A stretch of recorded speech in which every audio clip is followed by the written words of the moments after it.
Hi, and welcome to the Resilience Room, the podcast where we open our doors to special guests from across the cyber industry. Join us as we give them the space to share their passions, discuss their unique careers, and talk about their lives in and out of the cyber world. I'm a bit jittery. I've had some coffee just now, so. Did that sound jittery? Anyway. This week we're joined by Nasser Arif, the cybersecurity manager at London North West Healthcare NHS Trust. To me, he comes across a really genuine and passionate person, pushing creativity and human connection within the cyber industry. His awards and recognition go a long way to proving that. My name is Sam Dixon, and I'm the community manager at Immersive, and my co-host this week is James Riley, talent partner at Immersive. James is back. Enjoy the show.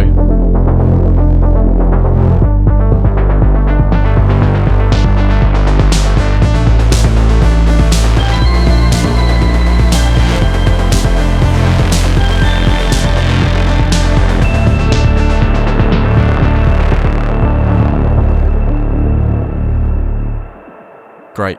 Amazing. First time.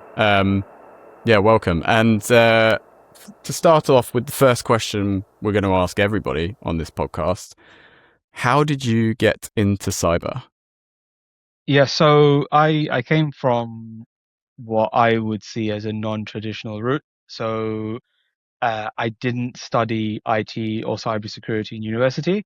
I actually did engineering, like aeronautical engineering, which is difficult in itself, but it's not cyber, it's not IT. And to be honest, for a lot of years, I never saw where the two can combine, because I was looking at everything at surface value. What I've found over the years is the transferable skills I had in my education, which has been invaluable in cybersecurity. So I started my IT journey in the hospitals here as a IT field engineer. And to be honest, I love that job because you got to go around, talk to people, fix things. You're making an impact day to day. And what I found was happening is I started to, find things related to cybersecurity, which I was fixing. And it really caught my interest because it wasn't IT like traditionally, but it felt like something else. It felt like a subject which kind of combined the IT side, which I was loving, with some of the problem solving and analytical abilities I developed back in university. So it was like it brought the two together, and I was like, oh, this seems quite fun, but I can't work in cyber. I don't have cyber certifications. I haven't studied cyber. It's probably just something maybe one day I'll get to.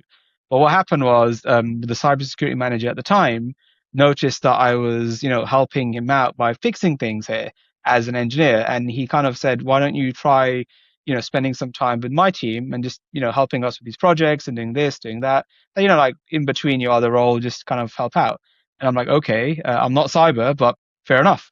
So he gave me the opportunity. And what happened is I kind of grabbed onto that straight away and realized I had found my calling because all of a sudden, all the stuff that, I developed through university, through education, combined with the IT stuff, it became relevant. It started to get utilized fully. And I felt like I was using my skills properly, to the best of my ability. So since then, I've been in cybersecurity and I have no plans on leaving cybersecurity because I consider it my industry. It's where I feel at home. It's where I feel accepted the most. And I feel that the abilities I bring to it are just appreciated so much. And it's an industry I love. So hopefully that answers that question. Yeah, definitely. We had a similar thing when we had Hazel McPherson on the podcast, and Yeah, she yeah. described. Perhaps you know her as I well. know Hazel. Yeah. Um, and she described the moment where she realized cybersecurity was different from IT because IT, you learn how things work, and Yeah, cybersecurity, you learn how to break things, you yeah, learn how to change things, kind yeah. of. And I think it must be quite a common thing that appeals to people coming in from an IT route, where I guess it maybe feels a bit more playful. Yeah. It feels more creative, I'd say. So with cyber, and you kind of feel that there's so much to learn. And for me, that's one of the appeals even to this day. So I've been in cyber since 2020. just when COVID started. That's when I was actually joined the cyber team. So as I've gone over the years, the thing I've loved is there's always something new for me to learn. It never gets stagnant, and literally every week there's something that happens, or there's a news article which you read about an incident, and you're like, oh, okay, how did that happen? And when you start looking into this, you start seeing a very creative side to cybersecurity, and things are never the same. It's always changing, and if you enjoy that kind of change, where you've been kept on your toes, cyber is quite a fun industry to be in, because and yes, it can be stressful, but same time, it's always moving at rapid pace, and that's what I find very appealing because I'm never going to get bored of it. Have you ever felt overwhelmed by the speed of things? I see it like in the news all the time. There's the latest hack or the latest technology which is going to change everything, and there's a lot of that at the moment, right? With AI, is it? Are you always excited, or are you ever overwhelmed? Do you see people around you getting overwhelmed in your team? Like, is that something you have to manage? Yeah, so I mean, personally, yeah, there's been times when it can be a bit much, where you have so much happening at once. So you run that risk of heading towards that path of burnout, or you run the risk of, people feeling like they're losing control because we just don't know what's happening in the future with the industry. We don't know what the threat landscape is going to look like in a couple of years. We can predict it as best as we can, but realistically, as we've seen from experience, it seems like anything can happen. All of a sudden there's a new vulnerability and no one's ever thought of it before, and it just turns the whole industry upside down. And a way of working that you thought was solid and this is going to be the way forward suddenly becomes redundant. So yeah, it can be overwhelming, but I think the way to frame it for yourself is to remember that that isn't a surprise. It's a part of the industry which I know about, so it doesn't feel like a complete loss of control. It feels like, okay, I expected this type of change. Yes, it's a lot sometimes from a day-to-day perspective because you're all having to manage all this, but realistically, at its core, this is the industry I'm in, and it is going to keep on changing. Like even in 2 months' time, we're going to see an advancement made, and it's going to change. And you have to just remind yourself what about that particular aspect it is you love, and go back to that. And so it's a mindset thing, really, where you can be of the mindset where this stuff will just throw you off guard, and you're like, oh, okay, this is a massive change to my routine. How do I cope with this? That takes place for me only if I forget why I'm in the industry. I expected this change when I joined the industry. I knew this is going to happen because it's one of the appeals of this. I know in a year's time, something I've learned is going to, might become completely irrelevant. I'm prepared for that. So when it does happen, it's not a shock. Yeah, I think something I just wanted to pick up on that you said there, which I feel like resonates with a lot of people that I speak, like that I've spoken to or that I know in the industry, is this thread of like curiosity. Like I think in maybe some other industries or sectors, like if there's like a new tool or something changes, there's almost like a fear of like, oh, change. Whereas I feel like, especially in cybersecurity, like they see that as like great, like something I can break or Yeah, something I can use to exactly. improve how I, improve my workflow. I think they see that as a challenge and something exciting.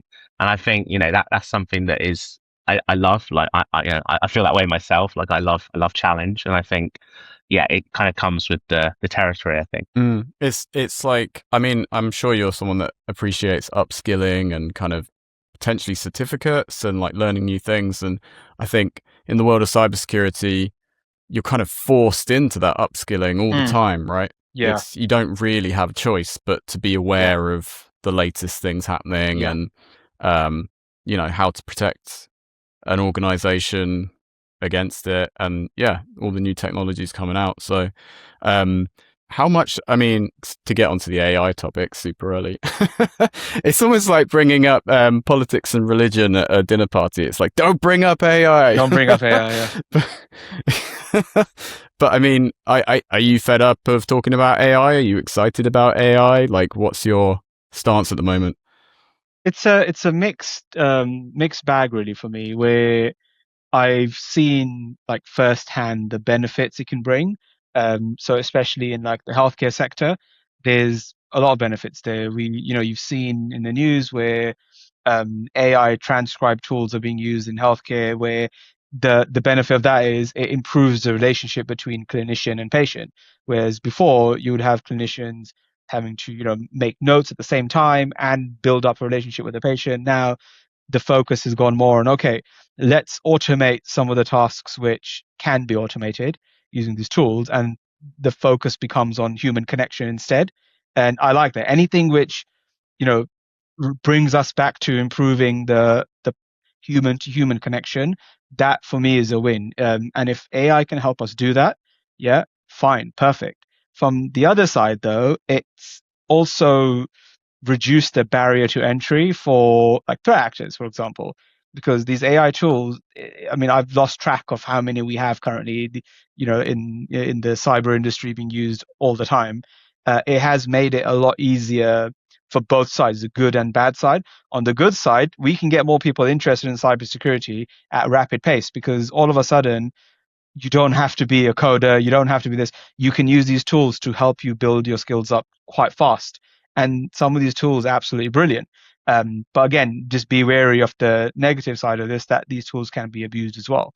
So it's a balancing act you have to keep. But I'm not sick of it. I think it's very cool.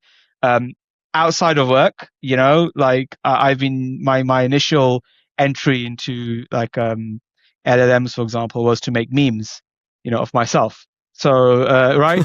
And funny pictures, videos, making myself into Lego action figures, all sorts of stuff. As you've probably seen on my LinkedIn, you can have a look. I've posted some Yeah. stuff there. Yeah, I mean, seeing yourself as an action figure, yeah, it's like dream come true. Your inner child starts smiling. You're like, this is so cool. Yeah. Yeah.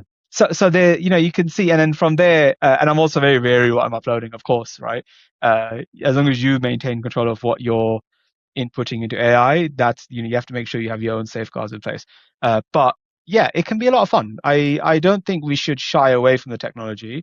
I do feel we should embrace it, but we have to have honest discussions about it. If there are risks associated with it, those need to be brought to the table a lot earlier on, instead of just hoping that stuff gets, deals with it itself. We need to actively, as cyber professionals, kind of, step in and say, okay, this is what we think the dangers might be here, and then work with these other industries to tackle that now, rather than wait for something bad to happen. So it's just about getting a bit more proactive, and I am seeing that happening a lot more. But I do still feel there's a lot more we can do there. Nasser, do you feel like the industry is like moving, like running too fast to adopt AI tooling and like incorporate it into our workflows? Or do you think it's like the opposite, where maybe we're not being quick enough and maybe the threat actors are adopting quicker? Like, what's your personal opinion?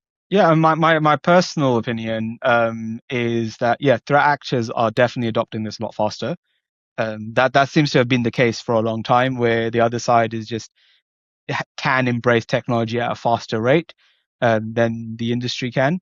But yeah, I kind of feel incorporating into workflows now is it's a good thing, because we do need to get used to this technology, and there are benefits it brings. Like on the defensive cyber side, for sure, you can streamline your workflow. You can get rid of some of the tasks which are just complete labor intensive and manual, and it take forever to do, tedious. All of that can go, and you can focus on the more creative work, and the more like strategic thinking side of things. Again, the human side of things as well, you can focus on, because you don't have to just sit there going through log after log after log anymore. You can focus on that relationship with people instead, because that stuff Mm, is being dealt with at a rapid pace at the same time. Like that's how I utilize this, because I don't want to be sitting there in a meeting making minutes. I'll be honest, it's not that fun. So if no, I I can have don't a think anyone tool help does, me with right? that, right, I can focus on, okay, this has been transcribed, this has been recorded. I'll get the notes, and they're fairly accurate. Obviously, you need to check it as well, but for the most part, they're quite cool, right? I can focus on the conversation I'm having and listening to the other person on the other side. A few years ago, we couldn't do that as well, because we're there making notes at the same time, trying to make sure Mm, we're tracking actions at the same time, distributing minutes after 2 weeks. It has streamlined so much. So we need to just remind ourselves where we were a couple of years ago. I think we'd be surprised I think it's how impactful it can be. Yeah, I think it's like, yeah, you mentioned like note takers and that side of thing. I think it's really empowering for people who are maybe like personality types who maybe need time to process or need time to kind of Yeah. think Yeah. before Yeah. they kind of offer something to like a meeting or a conversation, because often, they're writing things down, whereas now it's like, okay, I don't have to write this down. I can listen to the conversation, form my opinion and jump in. That's something I've seen happen a lot more, especially even for myself, but I've seen that in meetings I've been in. I think that's awesome. I think it's a Yeah. really good way to get people But included. the catch up tools that you have. So when you join a meeting, if you join late, at the same time, you can ask it now, what's happened so far, right? So I do this all the time. If I'm joining a meeting late because I've overrun, or I was running back from to get a coffee, wherever it is, I can join a meeting and be like, okay, can you summarize the action so far? Within seconds, I've found out what's happened, what the core topics are, and like you said, James, you can just jump into the conversation. Uh, this stuff, I think we're going to get to a point where we just take this for granted, and that becomes the norm. But we might forget what things were like before. I think I'm already kind of forgetting some days, especially when you read the news and it's like a bit doom and gloom about the future, but you're like, well, hold on a second. So many aspects of my job Yeah. have already been improved Yeah. through various AI tooling. Yeah. And actually the other day I was thinking about how that actually AI has enabled a lot of what my new role is. And I do a lot of kind of media production for immersive, and use a lot of AI generation tools that allow me to then be really creative with that. Use it almost like stock footage and stock imagery. Use it to generate some things. It doesn't always get it right, and sometimes you have to then edit further yourself, but then stitch that all together in a very creative way that you couldn't just go to an AI and say, make this whole piece of media for me. And I think it would be quite a long way down the road before you could ever get that to happen. And whether you would even want that to happen, you kind of want a person at some point in that procedure. Otherwise, it's just AIs making for AIs, talking to AI. Like what? It's just a whole other world going on that why is that beneficial? We're passengers all of a sudden. Yeah, that's the no. But Sam, what you mentioned is so true, because the one this is a crazy use case, but this is how I was using AI tools recently. So I went to an event in central London, and I got to the area quite early. Okay, I got out of the station and I'm like, I feel like having a coffee, but I don't really know what's in the area. So normally you would search, right, and you'd look at reviews, maybe look at maps. Now you just ask, so you ask AI. You're like, okay, I'm in this area. I feel like this kind of coffee. Can you let me know what you'd recommend? He's having a conversation. It's like asking a friend, okay?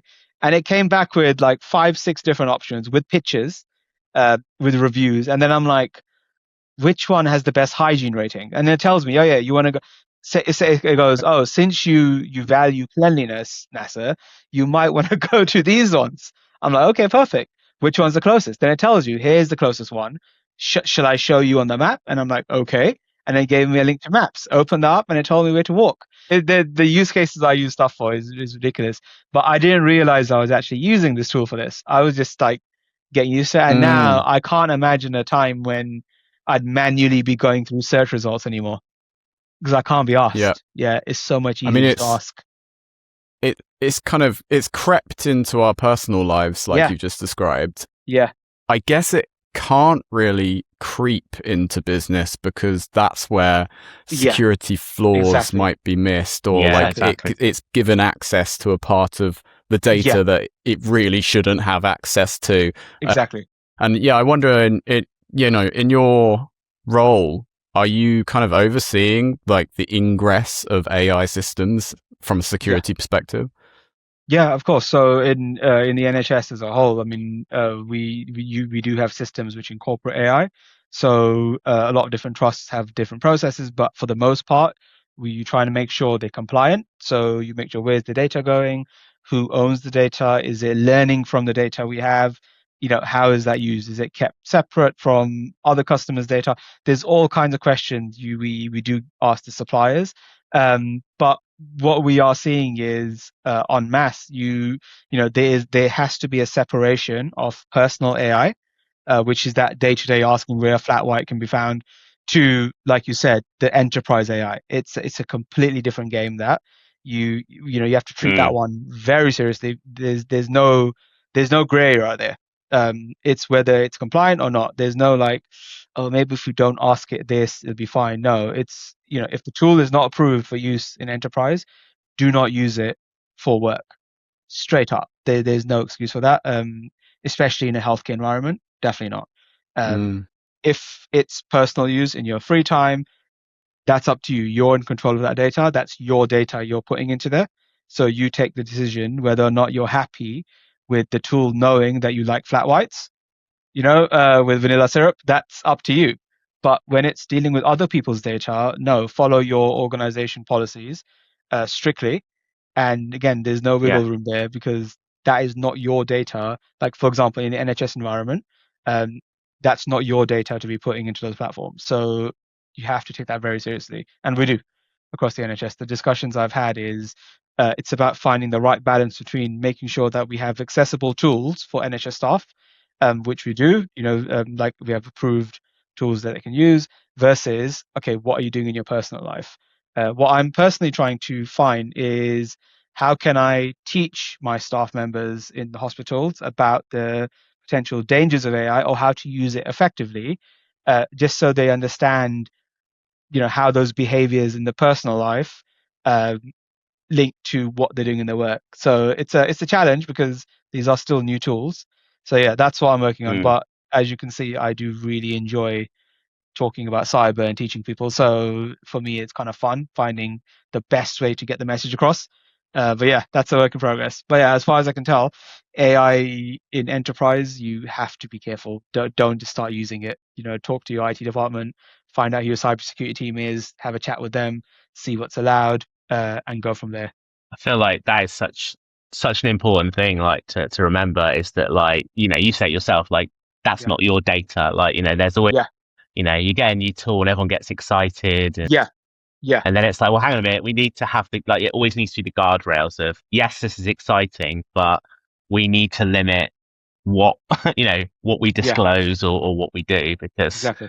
this can go wrong. And I think sometimes it's good to show people worst case scenarios, or send people articles of, oh, look what happened, rather than Yeah, the good things, because if they yeah, see good things, they go, great, let's make more good things. Mm. exactly. Yeah, I think this is like a topic emerging of that AI seems to be allowing us to do more human things, and that, humans, we need to recognize that in this agentic era. And you said briefly that your role involves quite a lot of coaching and teaching, and now all of this AI technology coming along surely kind of presents you with a new opportunity for Yeah, coaching and it teaching does. as well. And how important is that coaching role to you in your life? Yeah, so that coaching role wasn't originally part of my actual job. It's like a passion which just showed up. And I do that at either, when I'm speaking at events, at conferences. I'll always try and make sure people are learning something. Um, why they're learning from me and enjoying it, I don't know. I haven't worked that one out yet. It must be the beard. But right, but no, but jokes aside, yeah, I do love teaching people. As the time goes on, I'm starting to enjoy that part the most of my cyber career.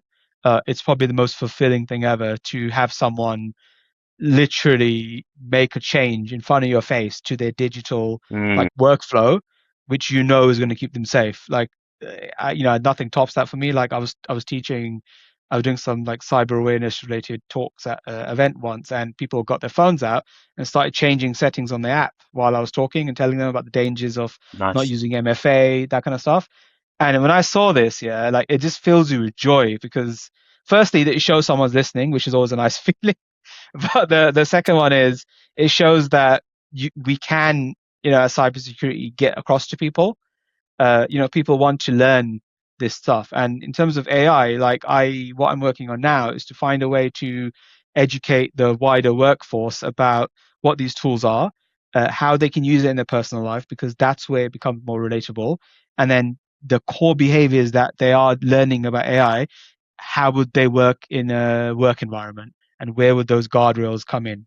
And it's a balance between us putting the technical guardrails in and also people's behaviors, because it's a combination of both, yeah, which is normally the most effective way to secure things.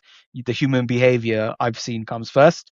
You can put the tools in, all of that, but then human behaviors will always find a way around things. So you have to tackle those Naturally. first and get those core behaviors coming in positive. One like use case for AI I've been using in my teaching is, and Sam, you mentioned this about making custom images. Okay, people might see this as a small thing, but for some reason, I flipped out when I realized how easy it is to do this on AI. Every time I'm presenting something, like I'm teaching something, I always think of imagery I want to use, but you can never find it, right? You can never find that specific picture you want to Yeah. use. Well, Mm. now you can, because you can just make it yourself, right? Mm. Like I Yeah. can literally, if I feel comfortable, put a picture of myself, AI it, make it into a comic book strip if I want, and have like NASA the Cyberman comic strip on a PowerPoint. Yeah, I can do that now. The barrier to entry is, like I said, is so low. I can be as creative as I want, and I can make my message so much more effective, because I'm doing it in a way which is representing of me. Whereas before, you're trying to put something together, like I'm talking about PowerPoints, right? You're trying to put something together which isn't fully representing you in terms of your personality. Whereas now, when I'm presenting, I can show my true self. I can show what's going in my head when I'm Mm. explaining something. And AI has actually enabled me to do that. And I don't feel it gets the credit it deserves. I act like it's a sentient being when I say it, but you know what I mean. Yeah, and as a more extreme example of that, I created a music video outside of work using Nice. AI generated clips that I snipped together, and I literally prompted things I had seen in my dreams and created my dreams in visual Nice. Yeah. forms. And I was like, Awesome. when have you When ever been could you? able to do that before? Wake up from a dream and like vividly describe it to AI, and it kind of approximates what you were seeing in that dream. And then I can make a music video out of it. That just, it blew my mind when I was doing that. I feel like as well, like one of the criticisms I've heard about AI is that people will stop learning. Like we will just rely on that to replace learning. But I feel like no, it'll enable people to learn more or have the space or make people more curious. Like when we got Google, we didn't stop learning. We went down rabbit holes and learned new Yeah. stuff. Do you know what I mean? Like that's the way I see it. Like I think it will enable Yeah. curious people to be more Yeah. creative and be able to it lowers the barrier of entry, like as you say, to do more Yeah. right. The dream thing, I have to pick up on this, because I do the same thing sometimes, probably for different Oh, reasons. cool. Like if I have a really like messed up dream, I'm thinking, you know what, this would make a really cool visualization. Let me just draw it out using AI. And Sam, as you've seen probably, it's fairly accurate to what you want. It shows what you were seeing, right? And it's really cool, because I've got like a folder with stuff I've seen in my dream. And I'll be honest, some of the stuff is disturbing, because I'm like, what the hell have I been dreaming about? So right. And on the other side, the good stuff as well. You can just shove it in there, and it's kind of become like also a journaling tool, right? Mm. Where I can make these images, keep them, yeah, and go back to it in the future and be like, okay, a few years ago, this is what my dreams look like. So it's hilarious you mentioned that. I can't believe that someone else is doing the same thing. So that's actually made my day. It really has. I just want to add to this, and it's not really the same Yeah. as that, because that's what I feel like I want to go and do now. But Oh, I for sure.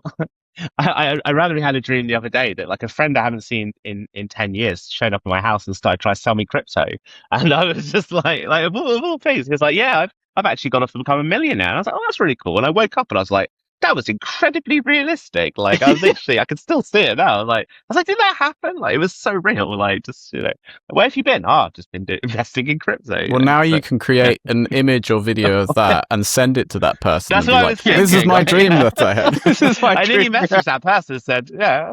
And then he messaged that person, I haven't thought of you in ages, but like I had this dream where you came and sold me cryptocurrency. So Yeah, here's an image, like So I assume it's just then a hard block from that person. From yeah, then on. Oh probably yeah, like yeah. Straight up, yeah. thanks, bye. Block and report. Yeah, that's the. Yeah. Have you ever tried new outfits on yourself using AI? This one's sad. No. I feel weird doing this. Okay, so I was interested to see how I'd look in a with a certain color bow tie on. So I gave it a picture of myself. Again, I'm in control of what you're giving. I have to make that quite clear. If it's your data, you know what you're doing. My face is plastered all over LinkedIn anyway, so I'm like, take one of those pictures, put it in there, yeah. And I said, okay, what would I look like with a red bow tie? And it gave me a fairly accurate picture. And then I bought a bow tie that looks like that, and I wore it at the National Cyber Awards, and it looked like AI had predicted, right? And I was like, yeah, this looks nice actually. It looks like a different, I don't want to wear black bow ties all the time. I want to mix it up a little bit. And then AI, because it encourages you, it'll be like, you look great, NASA. Go for it. It's like I'm like, manifesting thank you very Didn't much. you win? Didn't you? Yeah, I did. Didn't Yeah, you I win won an the award national. as well? I did. Yeah, I I was did. gonna say. Yeah, yeah, Yeah, it helped you. yeah. Yeah. Manifestation. Yeah, there you go. That that award, what does that mean to you? Like, how did it make you feel receiving that? Yeah, I mean, it was the National Cyber Award in the NHS England category, and when I got announced as a finalist, that alone, for me, I was like, okay, this is so big. Yeah, I can't believe I'm being recognized in this way, and this is amazing. I've been invited to the ceremony, got my bow tie on point, everything right, and I'm there sitting at the table. I'm like, oh yeah, I'm a finalist. That was it for me. I was happy with that. I was like, to get here in this small group of people in this category is a massive achievement because this is across the whole NHS. So this is brilliant. Yeah, perfect. I was there, like taking pictures and videoing the stage, and they're about to announce the winner, and I'm like, let me make a video for the winner so I can give it to them because it'd be a nice touch for them, to see them go on stage and everything. And then they said my name, yeah, and my face was like, yeah, I just, so someone took pictures of me, by the way, with my face like that. You'll see them soon enough. Those Flip the pictures, camera I out think. like, whoa. Yeah, I I'm gonna was go in look for shock. them. Yeah, I was actually in shock. I can send it to you both afterwards. And I dropped my phone on the floor. I had no idea what was going on. It took me a good 5 minutes to get up and walk to the stage. And then when I got there, I nearly walked into the wall. I was gonna give like an Oscar speech, and then they said to me, "No, it's not that kind of, no, like what you do, And then I looked at the wrong camera when they were taking pictures. So I was like, what do I do now? Yeah, I had no idea what was going on. I was so out of it because I was in shock. And then you get the trophy as well. And I'm like, because I'd said to like my parents the night before, oh, it'd be so cool, yeah, if I got that trophy. Maybe one day, yeah. Like I doubt I'm gonna win this one. Like, and then when I brought it home, I was actually in shock. And along that, they have um, these massive cardboard cutouts which look like a robot, right? And they've got them all over the cyber awards. And normally, different companies, because instead of throwing them away, they, some companies just take them and they put it in their office as a representative of the finalists. Uh, One of the organizers said to me, "Oh, you can take it if you want. We're not gonna keep them. Yeah, do you want it?" Yeah, so I have this massive cardboard cutout from the Cyber Awards in my bedroom at the moment. And it's like I did like a competition on LinkedIn to name it as well, all kind of stuff. So the whole Cyber Awards, it's like it had to be done. It reminded me of like where I was before and how the industry has accepted me. So it meant more than just having a trophy. It was more about you know, being an industry which recognizes the effort I've put in, but not just that, recognizes who I am as a person. Because I am myself. Yeah, I like, especially over the last couple of years, I found that being my true self. Yeah, I could be quirky. I can crack jokes all the time, but that is me, right, at my core, and that's the NASA that has been accepted in this industry, and it kind of solidifies why I continue to stay in this industry because I think forget the work and everything, like the problem solving and all of that, more from the human side. I just feel at home in this industry, and I can't pinpoint what specifically it is. It's a combination of different things, but that award is a big reminder of everything I do, being recognized on such a big scale. And on top of that, like the inner child in me was just couldn't believe it. I've got a trophy. It's the first time I've won anything like that, and holding the trophy, that means the world to me.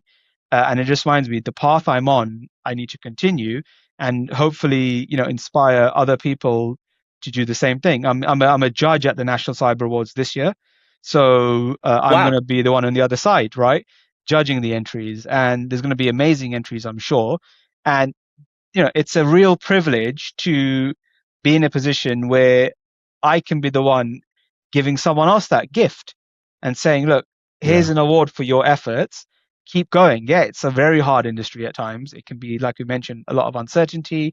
You can get burnt out, all sorts of stuff. It's so unpredictable, but you're on the right path. And just reinforcing that with people is an absolute privilege. And I don't take that for granted.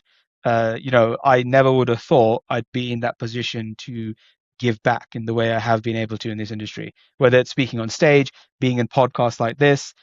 I never thought I'd ever be doing this. I was incredibly shy throughout my whole 20s.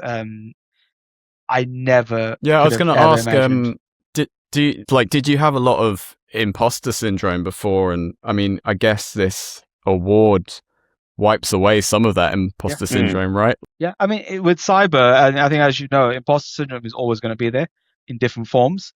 We can never completely get rid of it. I think the way I tackle it now is it happens. You feel sometimes, even before I'm standing on stage, I'll be thinking, other people on this panel are all really senior. I'm not, that high up. Maybe I shouldn't be here. That it does creep in regularly, and but then what happens is the conversation starts again. I go back to just being myself, not worrying what people are thinking, just being myself. The ones who resonate with me, that we will. There's going to be people that don't. That's fine. It doesn't matter. Life goes on.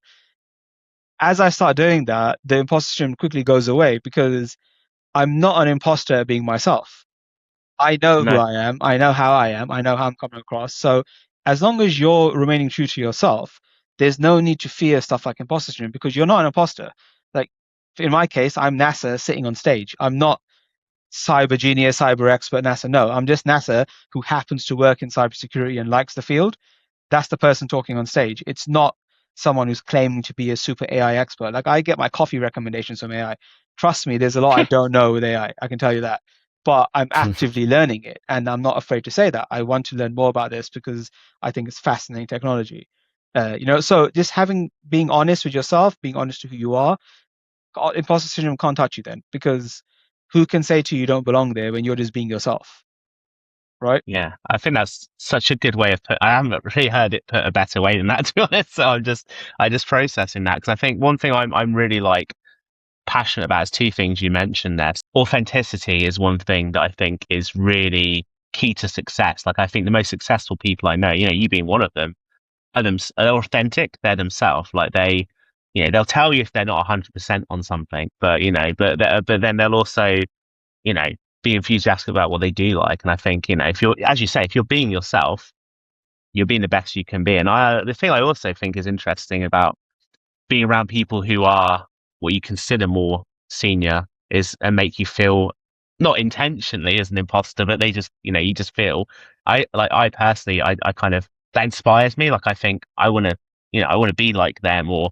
they're doing something cool. Like, I want to do that cool thing too, or maybe I can do that, so I think everything you said there is I great think I've advice. had a slightly different. I mean, I used to in my previous career have imposter syndrome because I was, my job title was higher than it should have been quite early on in a way, and it drove me to rapidly learn. And every time I think it's about recognizing when the feeling of imposter syndrome hits, and then not feeling worthless and not feeling like you don't belong, but going, oh, look, here's that thing where I feel like I really want to upskill to to kind of be in a place around my peers where I can work effectively and be respected. And it's not about you not having worth. It's about this drive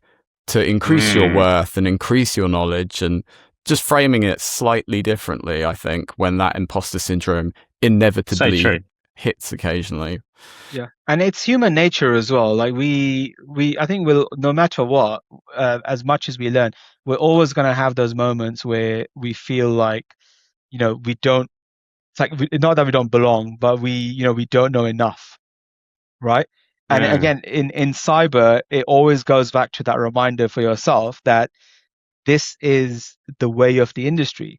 No one in cybersecurity. I've met many people, CISOs, junior staff members, everyone in the hierarchy, so to speak. There's no one I've ever met at any single event or conference or anything who knows everything they needs to know about cybersecurity. It doesn't exist. What you have is people who are unique human beings who bring something different to the table. And that's what you have to remember, that if someone, like, you could really admire someone and they might know what looks like a lot of stuff about a particular topic. That's fine. That's their specialty. That's their passion. There's nothing wrong with that. You can, aspire to be like them, aspire to learn like them. But you also have to remember that you don't have to be them. You can be yourself. In my early career, I really wanted to be like managers before me, or people I was seeing in the industry, and I was like, oh, I wish I could be like that. And in the early stage of my career, I would try to mimic them and be like, okay, if I act like them, I'll become them, right? Didn't work that way. It's only when I dropped that notion and thought, okay, I can learn this from that person, learn this from the other person, get inspired by that person, and then that whole puzzle piece of different aspects of different people, maybe, I've then found what I'm good at here, because maybe I can do a bit of all of it. I don't have to just be, for example, we always hear this argument about technical versus non-technical cybersecurity. Well, why can't you be both? I consider myself both. I can talk about human sides. I can do policies if I really want to. Not that I enjoy it that much, but I can also do the technical side. There's no limitations apart from what we give ourselves. If you put people into brackets early on, they're gonna think that they don't belong anywhere else. Like, you have to just remind people there's no such thing as just technical or just non-technical. There's you within an industry. Go for it. If you end up doing like 5 different things at once, maybe that's your skill set there. You can do a bit of everything. You can pick up knowledge very fast. You can do this, you can do that. You can learn this technical skills. So I think that's quite important for us to keep reminding people that there's no real set path. So when you do feel like you're an imposter, just take a step back and be like, okay, why am I feeling like I don't know this? Or why do I feel I don't belong here? Who are you comparing yourself to? If it's to other people, you're already losing there. You don't want to compare yourself to anyone. You want to just compare yourself to where you were before and how you've improved, because that's the only comparison that matters. Is, are you moving forwards? Are you developing? Are you doing what you can to the best of your ability to get the best out of yourself? If you are, there's no need to be an imposter, because you're not an imposter. You're just living life by the path that you're following, not anyone else. And I keep telling myself that, and it is harder than it sounds sometimes to do that, because the tendency is to compare with others. It's very easy to compare. We do it as humans all the time. Someone might have better shoes than you. You're like, oh yeah, where do you get that? Maybe right? It happens, but it's fine. That's the human nature. But at a deep core, when you start feeling like bad about yourself because you haven't reached a certain point like someone else has, can't be doing that. It's just going to take a toll on you. And I've been there. It did me no favors. For me, it was just, okay, what's my journey here? And how can I make a positive impact? That's all that matters. Everything else just follows.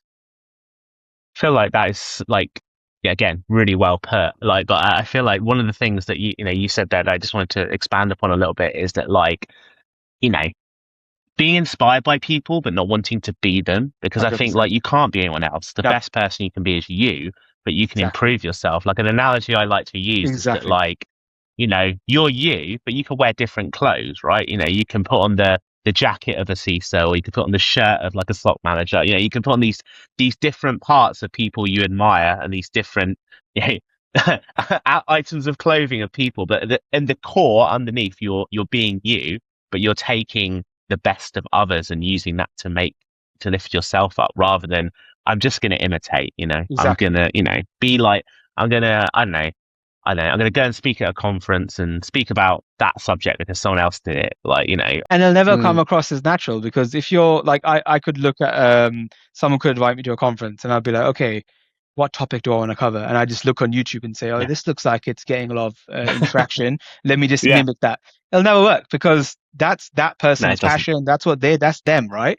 I want to talk about stuff I enjoy, and stuff I'm actually genuinely interested in, because then I don't need to sit there rehearsing about anything. Because people ask me, oh, how long do you take to prepare for a certain talk? So I'm like, well, not that long. Should I be, like, and so I start thinking to myself, like, am I not preparing enough for this? Am I But doing then it I'm like, right? no, Yeah. am I doing it right? I thought, I'm meant to spend 3 days rehearsing. No, because if you're being yourself, it's the stuff, it's already there, because you are living this, right? You just go and be yourself on stage. If it, I mean, and then that doesn't mean you have to stand there super passionate and make everyone laugh. No, it could just be your voice. It might be, okay, you might not be like a super loud speaker, but the input that you have is you, right? And what you're saying, you're so passionate about it, it doesn't matter. You don't have to be super charismatic on stage, but because what you're saying is you genuinely believe in it, and that's what the audience likes. They want to see that. They want to see you. They don't want to see just another person saying, the AI is going to do this. AI, no, they want to see, what do you actually think about this? Like me, I literally tell people, I'm like, listen, I actually love these tools. I'll be honest. Like, yeah, there's threats and stuff coming down the line, but when I was a kid, all the sci-fi movies I've seen, we're living that dream in many ways. Yeah, like, come on. Okay, hopefully it doesn't go down the Terminator route. But but okay, then God knows what we're gonna do. Yeah, but we're kind of living like my inner sci-fi nerd's dream here. Yeah, we are. Yeah. Right? I think you've taken it once again back to, I mean, the brilliant emerging topic of this podcast, in that, like, it's talking about recognizing the human on stage again, right? Like, recognizing who the person is.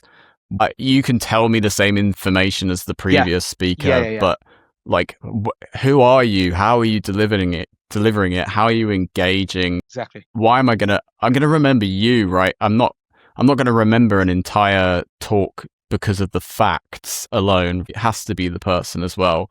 If I can ask one more question before we sign off, I don't know how you're doing for time, but for people trying to get into the industry right now, is there like one kind of major piece of advice or something you could give them? Because I know it's a kind of weird, tough time in recruitment. James knows, as James is in recruitment. Of course. Is there anything you can offer to like students or people getting into the industry right now? Yeah, I mean, so starting with students, I think for students, what I normally recommend is I remind them that cybersecurity is a field where you can develop a lot of skills in it without ever working in the industry officially, right? And I don't mean going down the threat actor route. No, I mean, you can learn, you can learn these skills in your free time. There's so many free platforms available out there. YouTube is full, of training materials. You have these bug bounty programs as well, where you can learn different courses online, which are inexpensive as well. There's a lot of stuff you can do yourself to just upskill yourself as well.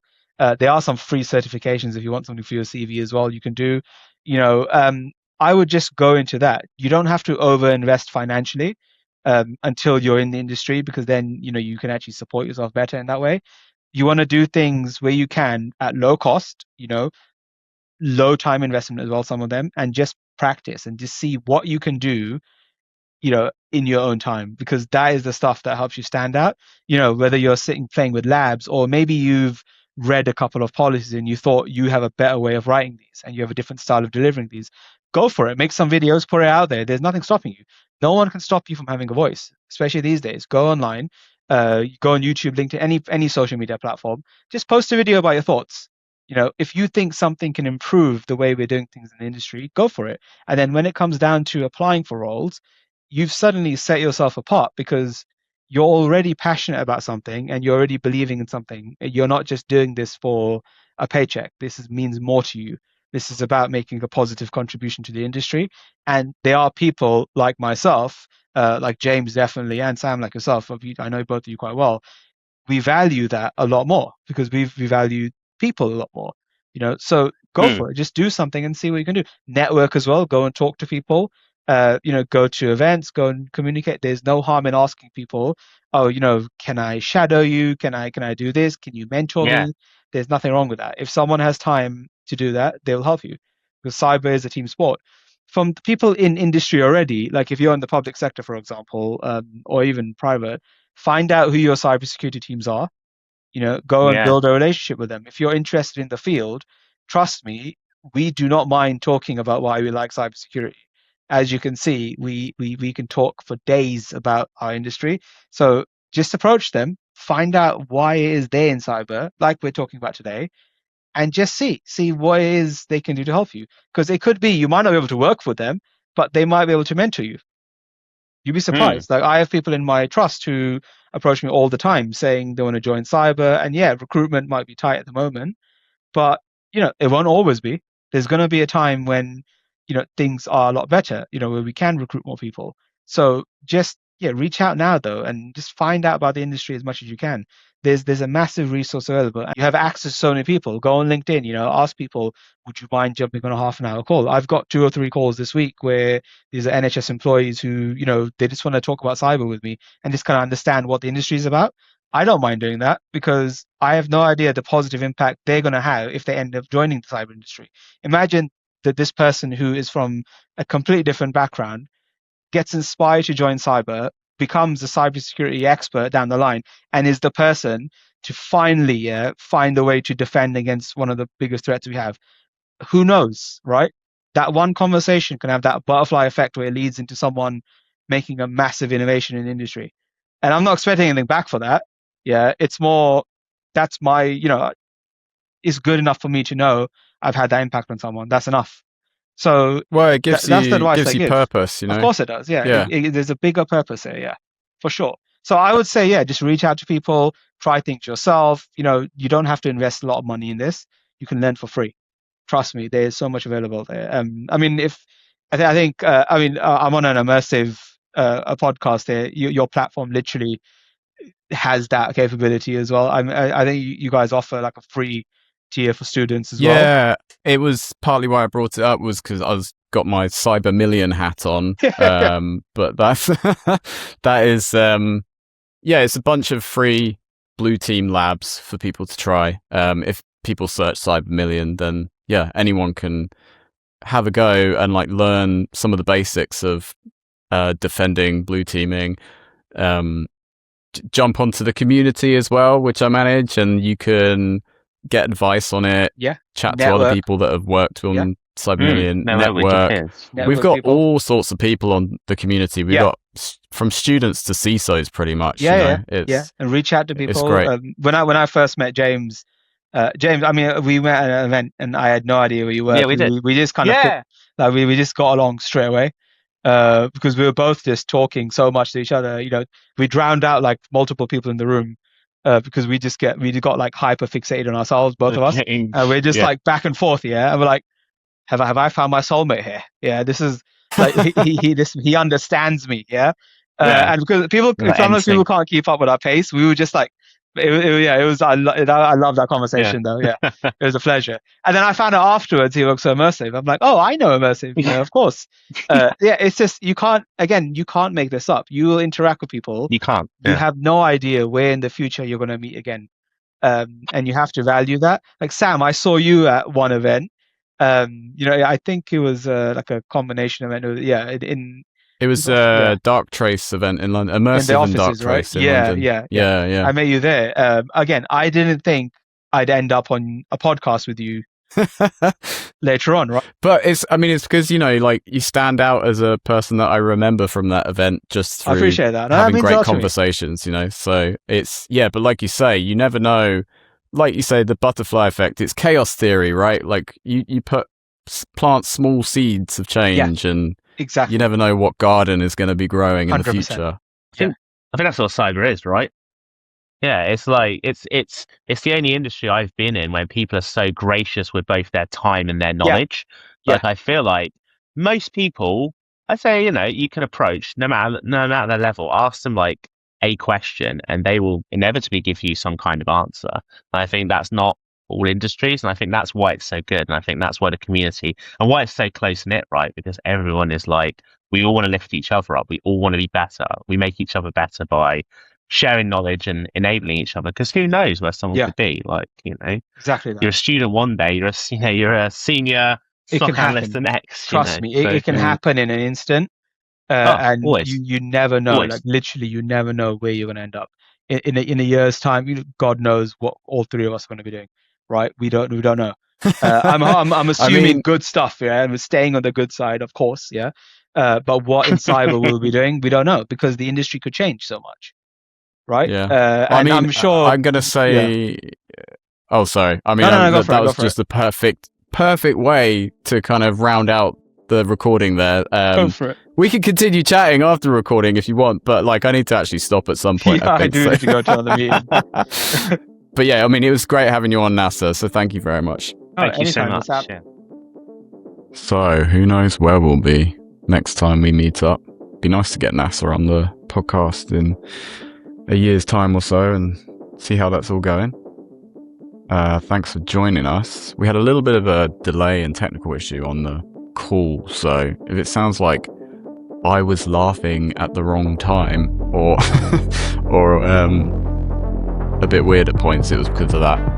So we're hopefully going to get better internet connections from now on. You'd think as a tech company that would be something. Anyway, we'll catch you next time on the Resilience Room.